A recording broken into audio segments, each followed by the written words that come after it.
Nirmala ji, thank you so much for giving us the first exclusive interview after the budget. You've been very kind to us every year, and thank you so much for that. Millions of people are watching you across India through CNBC TV 18, CNN, and our News 18 channels across the country. First of all, congratulations on what is your 9th consecutive budget. No other FM has done it consecutively for so many times. I think it has also been a period which has been marked by a lot of turbulence. You've seen it all. You've seen the pandemic. You have seen some shooting wars and now tariff wars. And through it all, you have steered the economy. I think if you look at the bigger picture, a job very well done indeed. You know, it is one of the fastest growing economies in the world, any consequential economy in the world. You know, you've managed to keep fiscal discipline under check. You've also kept inflation well below 2%. So the big picture really looking good. I'll ask my first question, which I always do when I start. You know, if you look at the reactions of the budget, some people have called it a status quo-ish budget. People have called it a conservative, cautious budget. How do you react to this, you know, people saying no bold reforms this time? Of course, much is there in the fine print, and it is all coming out. The markets have, you know, come back today. So what was weighing on your mind when you were preparing this budget?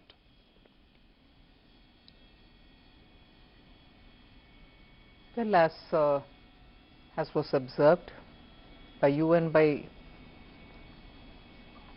domain experts, not just in India, even outside, Indian economy's fundamentals are absolutely strong. It is the global uncertainties, which of course always every government has faced global uncertainties of different order, different level. But now the extent to which global uncertainties are bearing on countries and impacting decision making is of an order that we have never seen before. So certainly we had to keep that uncertainty in mind and plan for what is going to happen this year and what is going to commence in the next 5 years from this year. In that, a new finance commission cycle starts. And above all, like the Honorable Prime Minister said, this is going to be the first budget in the second quarter of 21st century, which is up to 2050. Yes. In between, closer to 2050, is 2047, when Vikasit Bharat will have to be achieved. So our direction, our goal are all set.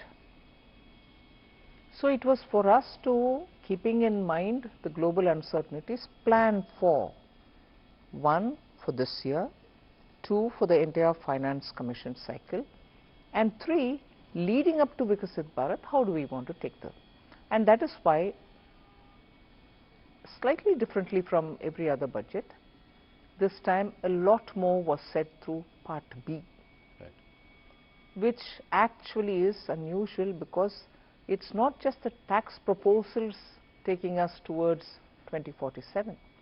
It also shows how we want the administration to respond, whether it's tax administration largely, or how the fiscal policy and other things are derived from it. And that is why I think this budget, everyone is welcome to have their view, and I respect that. And I try to understand why a certain perspective has come out. Even if it's criticizing it, I try to understand what is the basis from where they've come.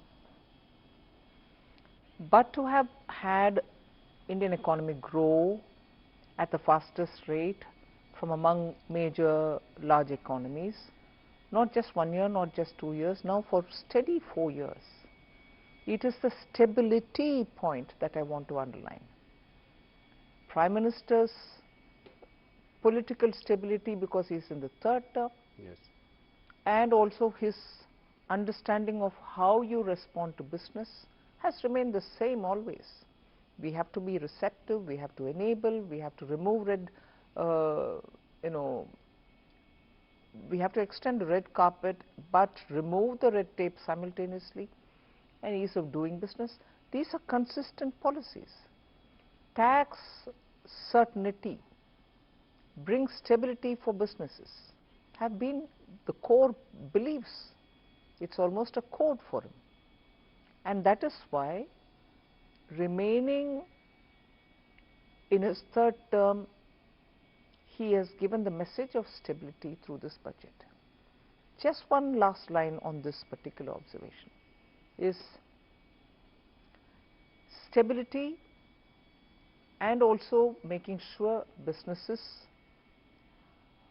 are able to do business in India at a time when global uncertainty is making decisions difficult for even businesses from outside to come into India. So we are clearly projecting India as a place where businesses can be done, and the large Indian consumer market will have to find its own higher levels of achievements, so opportunities for them. So that is, I think, therefore, this message. So vision, searching for vision, or saying this budget has no vision, is, I think, not understanding the perspective with which we are coming. And one last point here, budget and aside from budget, reforms continue. We have done several reforms, not through the budget, Yes. but yet outside of it through the year. Yes. That is why the expression Reform Express, it is continuing to move and move at a good pace. So not just the budget, please look at the performance. No, you have done that with GST rationalization, which was outside the budget, a bold reform there. I think there are reforms here as well. What would you consider as some of the signature highlights of this budget? The customs overall, some of which have been, several of them have been mentioned in this budget, but there are several which couldn't be mentioned for want of time, and also the fact that there are few more which will carry on further. So the complete overall of customs is a major signature, and of course as a reform that, but looking at the frontier areas, investing in them, promoting R&D. So you're projecting a nominal GDP growth of 10%. What is your outlook for inflation and your estimate for the real GDP in 26-27? I think we've indicated it very clearly in the budget. I'm very sure that inflation will remain within the tolerance band, and therefore inflation doesn't have to worry us much. And everything therefore looks at it from the point of view of, if there is a deflator which is going to remain low and stable, it will have an impact on your estimates. Yes. No, you know, if you look at the GDP growth in the last 2 quarters, 8% has been impressive. Do you think that we can sustain this like China did for many years, an 8% growth? Do you think India can do that in the longer term to be able to grow at the clip that we are hoping it to achieve? Yes, and that is why the stability of the government and also the policy of the government matter. Okay. And do you think, what is feasible for India considering that the nominal GDP has been on a decline since FY22? So where do you see the nominal GDP going in the next couple of years? I strongly believe once the fund flows come in, because all of the factors are strong, all of the factors have really been the strength of India. So your macroeconomic is, 2 days ago we had this news report saying foreign exchange reserves have touched and crossed 700 billion. Yes. So you have every indicator doing well. So what is that one thing which can make a difference? That one factor which can make a difference, and this is common knowledge, is if there is more funds flowing into India, that itself will give us a big relief. And for that, those who went out also went out booking profits. Right. So India will have to draw a lot more funds for investments in India. We'll come to fund flows in a little while. An interesting thing that I noticed, World of Statistics says that China contributes 26% of GDP growth in the world, global GDP growth. India contributes 17%. Right? So overall put together we are 43%. US has done a mere 9.9%. Elon Musk had an observation here. He said that the balance of power is shifting. Would you agree with that? And how soon can we close the gap with China? It is the truth that China and India together contribute so much. That's a fact. For India to aspire to bridge the gap, yes, we have to work very hard. And there are sectors which will have to be given greater stimulus. Productivity gains will have to arise out of using technology. Our manpower should also get better deployed in the areas in which their skills lie. Yes, we have a lot of work to do, and we will have to do it. So, and that is where my trust and faith is. When the government is stable and when forward-looking policies are encouraged, we can still achieve it. Stability has been your big message this time. You know, tax holiday for data centers has been a bold reform this time. What response do you expect from this? And would it also apply to Indian companies like TCS? See, we are talking about global companies setting up GCCs. Yes. Global companies, if they are Indian in origin, will also have to have their profits and other things understood, global profits made in India. And most of these global companies who are setting up business in India are already also paying tax. It's not as if they are not being covered by taxation for the earnings that they get from India. So if anyone who fits into this definition, not just this, you've very clearly defined it. So referring to that definition, whoever fits in will get it. So an Indian company like TCS might fit into that. A global company. A global company like TCS would fit in. Before I go forward, I would like to take, what the opposition feels about the budget. So Rahul Gandhi has always been very critical of the economy and what you've been doing. You know, when Donald Trump talked about India as a dead economy, he chimed in immediately. In this budget, he says that the finance minister is blind to the realities facing the government. How do you react to this? He's the leader of the opposition in Lok Sabha. I want to take him seriously. And I want to take his observation seriously to see if things can be done better. But most often I think he shoots from his hip. He doesn't keep good foundational data and then make his observation. I think on the dead economy comment, I'm not referring to anybody else, but being in India, being in the parliament, being the leader of the opposition, hearing all the questions being asked during question hours, replies being given, written, standing up, ministers say, that one comment in his haste, voicing the comment made by somebody else from outside. You are a member of the parliament, you are a leader of the opposition. Are you saying you're living in a dead economy? That itself sort of pulls the carpet from under his feet. You need an opposition leader who speaks with data and with such heft that the government will have to answer you. Now, when you speak sometimes without any kind of basis, I want to respond to him, but what do I respond on? Yeah. You're speaking out of thin air. India deserves a better opposition party. I'm not commenting on individuals. The party should do a lot of homework to make its leaders speak responsibly in the House. You know, the one thing that you did this time which, has become a subject of conversation, the markets also reacted, was increasing STT in the derivatives segment. And I've heard the comments by, your secretaries who say that it was to curb rampant speculation. Could it have been done differently, by managing margins or contract sizes? And was it a prudent thing to do at a time when, the global sentiment is the way it is and the markets are also on a weak footing? How do you react to this?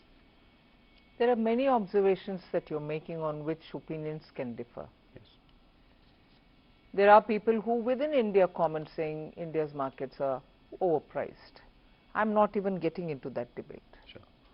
The Revenue Secretary made it absolutely clear. It is not for revenue considerations that we've done this. Yes. It is not on all STTs. Yes. We are only touching on futures and options. Yes. Cash is not even touched. No. So it is the speculative tendencies, and in fact the Ministry of Finance has received several parents, elders who call us and say, are you going to sit and watch people lose money? And one of the studies showed that 90% of people who've gone into futures and options have lost money. Yes. Of course, the market regulator will also do his or her bit. The institution will do its bit. So we've only tried bringing in a deterrent where speculation is rife. We are not touching the market. Other STTs are not being touched. No, thank you for that clarification. Let me ask you a slightly directional question. You know, whether it is long-term capital gains or short-term capital gains, in the last few years they have only inched up. When, you know, most of the other taxes have really gone down. So how do you, you know, I'm asking you from a broader perspective, you know, as the finance minister, how do you see this pan out over the years? I don't agree with you when you say it's inched up. Yes, it has gone up or it is rationalized so that all asset classes can be treated equally. Right. And that's the logic and reasoning behind that particular rate change. Right. It wasn't done with an intent of earning out of it. But the disparity and the, you know, differential couldn't be sustained. So we had to rationalize it. And in fact, after that we even gave that option to say you choose which one you want to have. Right. I remember standing up during the government amendments time, the finance bill passing time. We brought in that flexibility to the people who felt that they were, you know, shortchanged. So that was rationalization. That wasn't for kicking up the rates. So you think that the current rates are something else, which is that RBI has reduced benchmark repo rates by about 125 basis points since 2025. But the 10-year bond yields has increased, which means high borrowing costs. How do we tackle this? How do we reduce the cost of borrowing? I think we are very conscious that yields are going up. Again, without shifting the blame or the responsibility, it is dependent on so many different factors. Yes, crowding in is one of the things on which the market gets heated up and yields can go up. But it's a fact that given the levels of developmental activities which all of us want to ramp up, both central government and state governments, going to the market is one way of raising your fund. But the yields going up also pushes back, and therefore people who want to look at better timing go back without raising the funds. So there is this concern, and that itself could be a deterrent for many states because they cannot afford it. Yes. So it's a very evolving situation. We'll have to see how it goes. Okay. Finance Minister, your party has always stood for a strong rupee.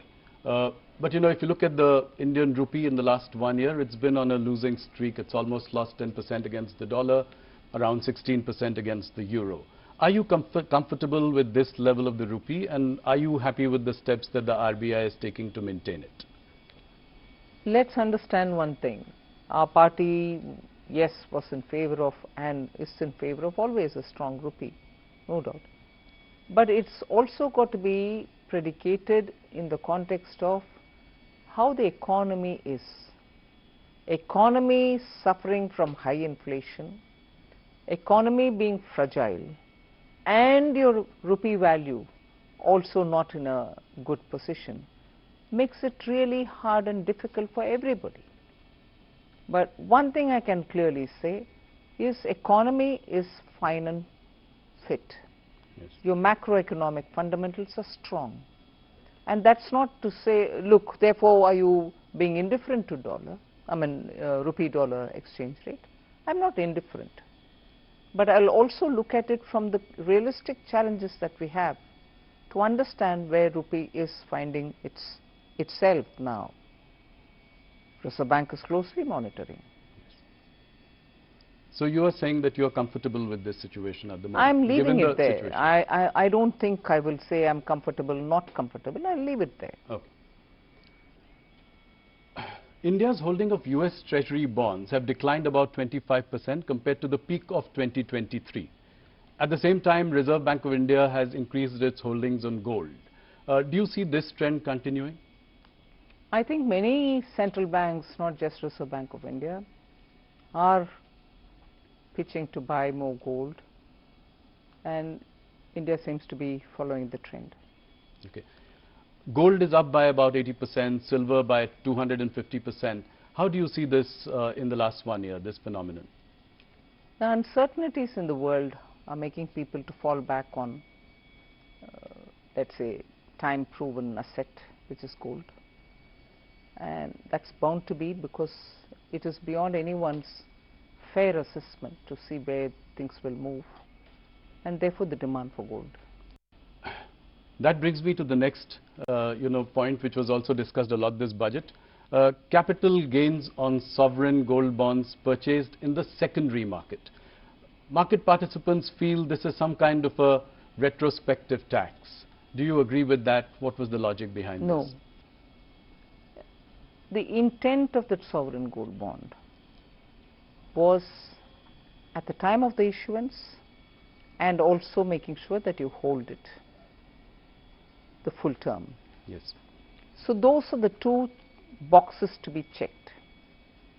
If you are doing one and not the other, you picked it up not at the time of issuance but from the secondary markets, one of the boxes not getting ticked, and therefore you're taxed.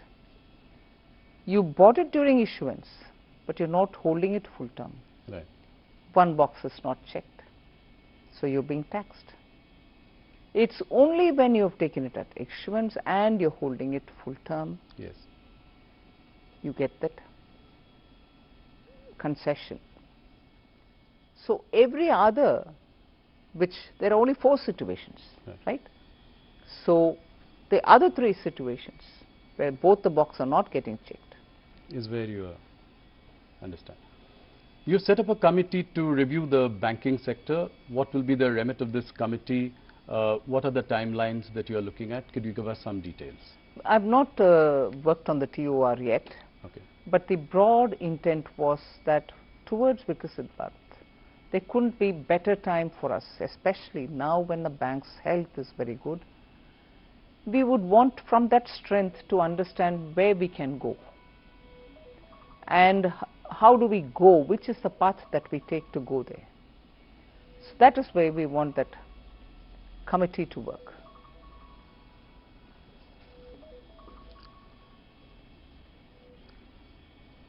You know, in the past you have been disappointed about private sector, capex not picking up. This has been, you've said it in a couple of meetings, you've said it in our interviews as well. Do you see an uptick now because of certain reforms that you have introduced? I see some green shoots. I think it is the situation is improving, and I have reasons to believe that private sector investments will only grow. When I was asking you about this bank committee, there are 2 questions that I have related to that. One is, are you looking at the consolidation of PSU banks? Some mega banks as opposed to a whole lot of PSU banks today. And the second, would you allow conglomerates, Indian private conglomerates, to get into banking? That's for the committee to tell me. Of course, I've told you that the terms of reference is not made yet. But obviously, when you're looking at banking for Viksit Bharat, banking sector for a Viksit Bharat, there are many core such issues which the committee will have to look into. We'll wait and see what they have to say. It may not be right for me to give my view and preempt what they're going to say. But about the PSU banks, directionally, are we in that direction? I mean, there are far too many of them, and a consolidation of some kind might lead to bigger entities which may be more viable. Let's wait for the committee to say. There is a need for India to have more banks, better banks, bigger banks, whatever. The committee will have to have its mind said. One more interesting question I have, that you'd announced 7 new high-speed rail corridors in your budget. Again, a little more details. What are the time frame that you are looking at? How will you go about it?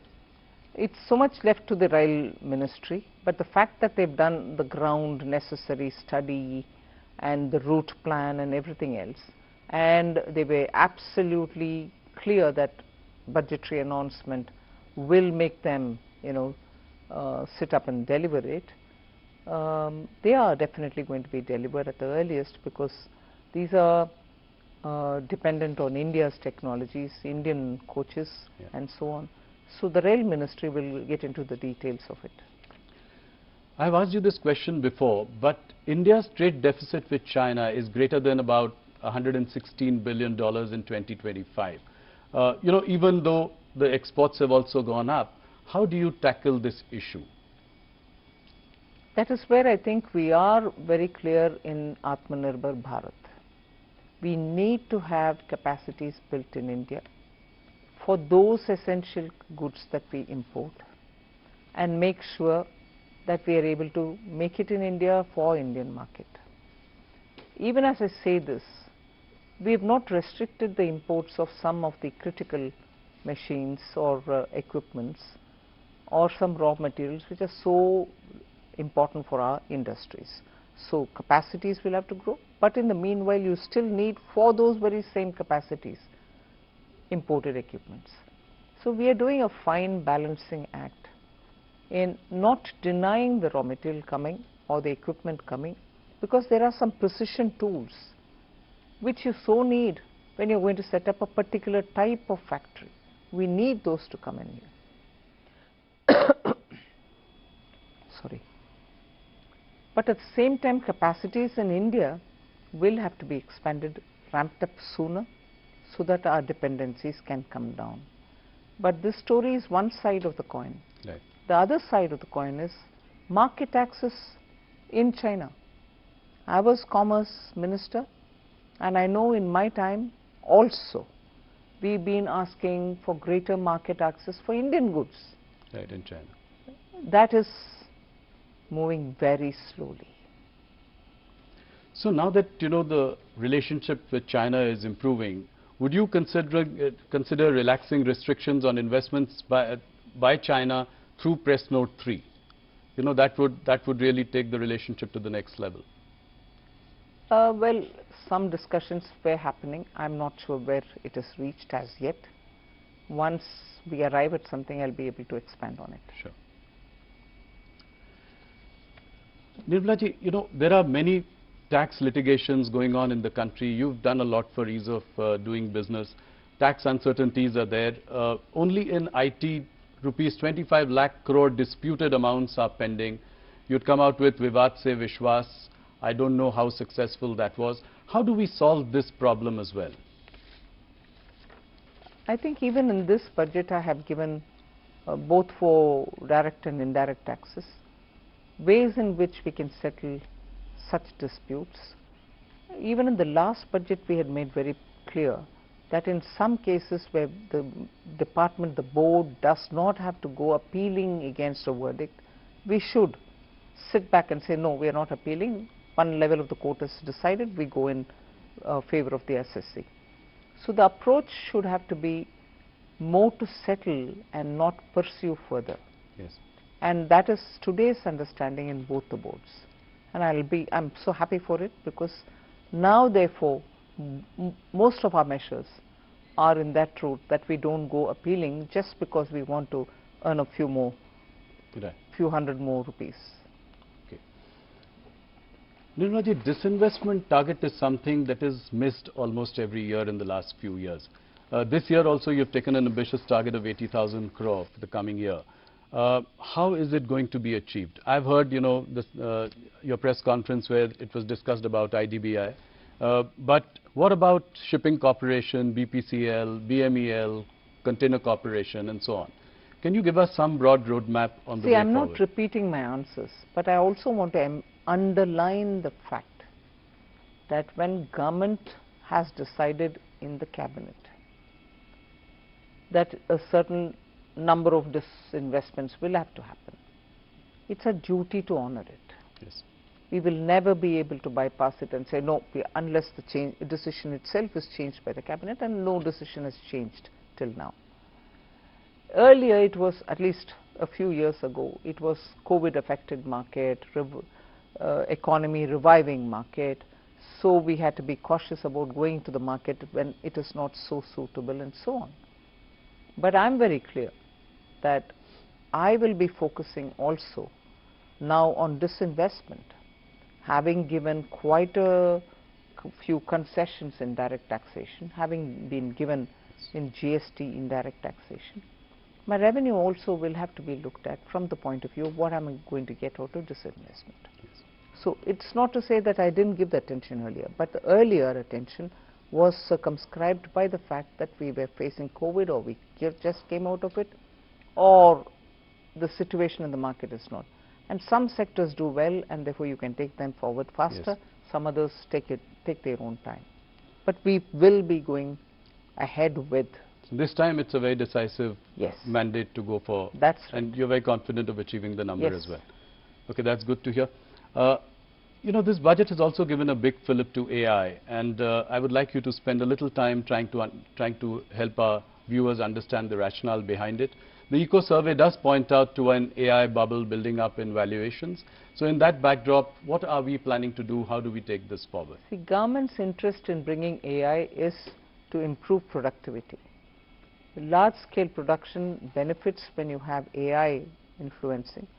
Small-scale companies, MSMEs, in some sectors will benefit with AI. AI also is now so much sought after from the point of view of the orange economy. Yes. AI now has become part of every office. I've said this before, that in income tax and in GST, using artificial intelligence, deep tech, we are able to detect and see the money trail where we need to chase. Physically, manually, without technology, it would have taken years for us to find the money trail. Whereas now, you go on this AI, you are able to get the entire web before you of who's going where, from where to where money is being sent, and so on. So if that is the case with income tax, that's the case also with rural technologies, yes. with agriculture, with surprisingly even in animal husbandry, crop intensity, and then you're able to predict what will be the crop outcome and so on.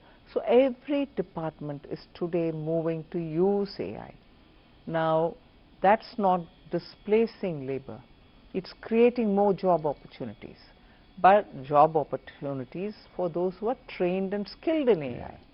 And that is why in this budget, you see that we are listing out ways in which we are going to bring in technology into schools, into colleges, so that they will be able to come out and be an entrepreneur or set up a business to say, you want some AI solutions, I can give you. Sure. We are doing that as a pilot now in 3 states at the ITI district level. In the age-old ITIs, yes. where students went and learned some technology, they don't become engineers, but they do get a diploma.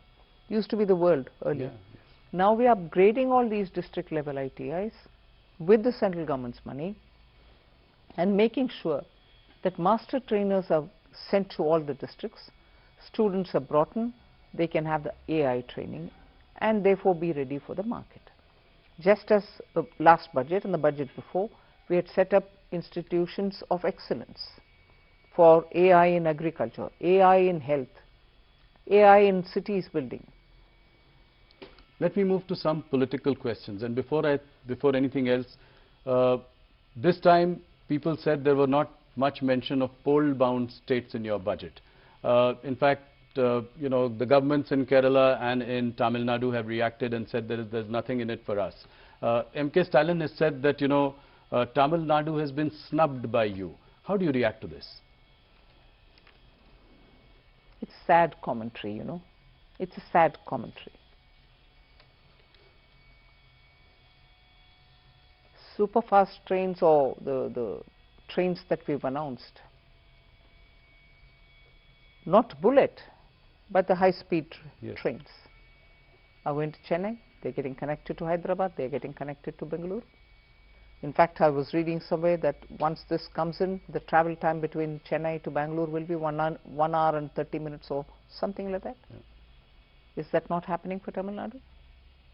I had gone a couple of years ago when that Oki cyclone happened to Tamil Nadu, particularly to the districts which are adjacent to the coast.